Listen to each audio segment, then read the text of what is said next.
Assalamualaikum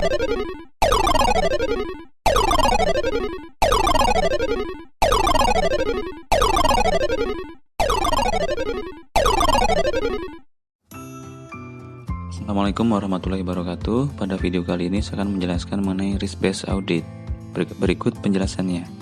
Pengertian risk-based audit yang pertama yaitu menurut Oregon dikutip oleh Tunggal 2007 menjelaskan risk-based audit adalah audit dengan didasarkan hasil identifikasi dan analisis atau asesmen terhadap risiko yang material dan berpotensi menghambat strategi bisnis, aktivitas atau transaksi, sehingga diperoleh perencanaan audit yang lebih terarah serta pemeriksaan dan pelaporan yang lebih fokus.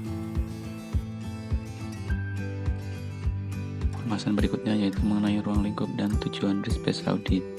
Saat ini unit internal auditing telah melakukan reorientasi dalam melakukan audit antara lain dengan menerapkan pendekatan risk-based auditing. 3 aspek dalam risk-based audit yaitu penggunaan faktor risiko dalam perencanaan audit, identifikasi independent risk dan assessment, dan partisipasi dalam initial risk management dan proses. Ruang lingkup dari risk-based audit termasuk dilakukannya identifikasi atas inherent business risk dan kontrol risk yang potensial. Satuan Pengawasan Intern atau SPI dapat melakukan review secara periodik tiap tahun atas risk-based internal auditing dikaitkan dengan perencanaan audit.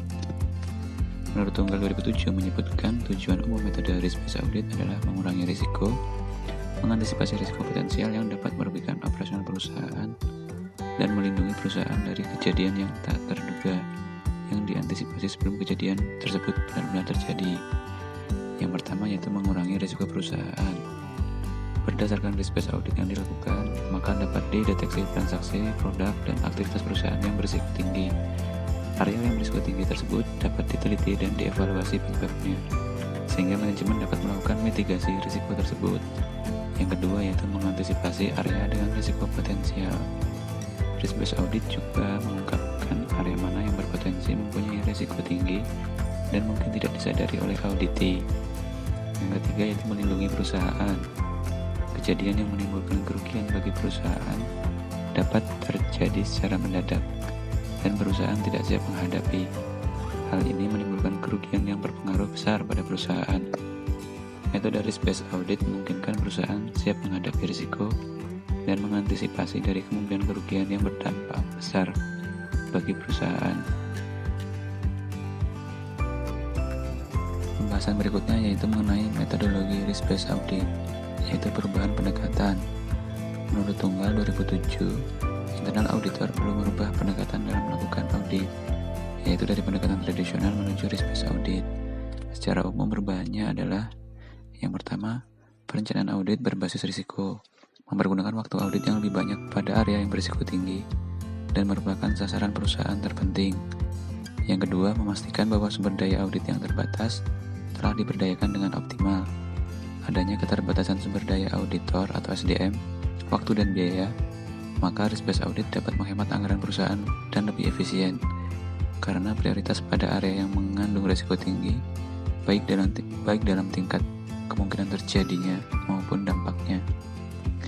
Yang ketiga, pendekatan dari orientasi masa lalu, di mana risiko telah terjadi, menuju ke masa depan dengan memberikan peringatan dini atas kemungkinan risiko yang akan dihadapi oleh perusahaan pada masa mendatang.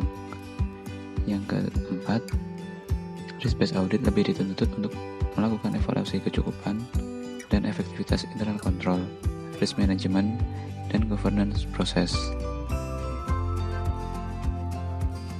Berikut tabel perubahan pendekatan metode audit. Yang pertama yaitu audit universe.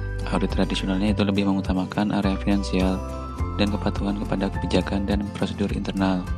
Sedangkan untuk risk-based auditnya yaitu semua aktivitas usaha, khususnya yang mengandung risiko usaha, perlu dipetakan. Yang kedua yaitu tujuan audit. Audit tradisionalnya itu lebih memastikan bahwa pengendalian internal bekerja secara efektif dan untuk meningkatkan efisiensi tanpa melihat keberadaannya untuk mengendalikan risiko. Sedangkan untuk risk-based auditnya mengenai tujuan audit yaitu lebih memberikan keyakinan bahwa risiko yang diidentifikasi telah dikurangi ke tingkat yang dapat diterima. Yang ketiga yaitu rencana audit tahunan. Audit tradisionalnya itu siklus audit ditetapkan secara berkala. Sedangkan untuk risk-based auditnya diprioritaskan ke area yang berisiko tinggi. Yang keempat yaitu tugas lapangan berdasarkan perangkat kerja atau work plan tanpa tujuan spesifik. Untuk RBA-nya yaitu memastikan bahwa perusahaan telah mengidentifikasi, mengendalikan, dan memantau semua risiko yang ada. Yang kelima yaitu pengujian. Untuk audit tradisionalnya itu konfirmasi bekerjanya pengendalian dan lebih mengarah pada temuan kesalahan. Sedangkan menurut RBA-nya yaitu teknik pengujian sama tetapi lebih memastikan bahwa important risk control berfungsi dengan baik untuk mengurangi risiko. Yang keenam yaitu pelaporan. Untuk audit tradisionalnya yaitu mengutamakan penyimpangan yang signifikan. Menurut RBA yaitu memberikan keyakinan bahwa semua risiko telah dikelola dengan baik. Berikut penjelasannya. Terima kasih. Assalamualaikum warahmatullahi wabarakatuh.